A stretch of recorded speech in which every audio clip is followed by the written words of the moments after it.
નમસ્કાર દર્શક મિત્રો, રેમી ન્યૂઝના ડિજિટલ પ્લેટફોર્મમાં આપનું સ્વાગત છે. જોઈએ આજના મુખ્ય સમાચાર. આજરોજ બિહારમાં થયેલ વિધાનસભાની ચૂંટણીના પરિણામો આવ્યા છે.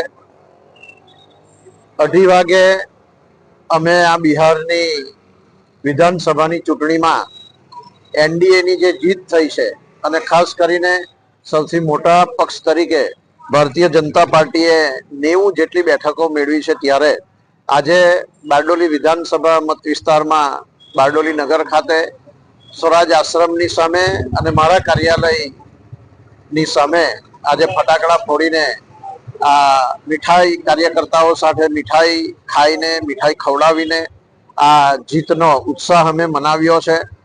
આ ચૂંટણીમાં 243 બેઠકનું જે પરિણામો આવી રહ્યા છે એમાં 199 જેટલી બેઠક એનડીએને ફાળે ગઈ છે અને ઇન્ડિયા મહાગઠબંધનને માત્ર 38 જેટલી જ બેઠકો મળી છે.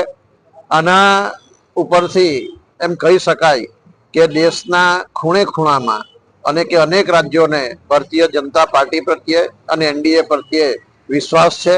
આ વિકાસ અને વિશ્વાસની રાજનીતિને બિહારે ફરીથી આવકાર્યું છે, એમને સ્વીકાર્યું છે અને ખૂબ સુંદર પરિણામ આજે એનડીએના પક્ષમાં આવ્યું છે. ભારત માતા કી જય!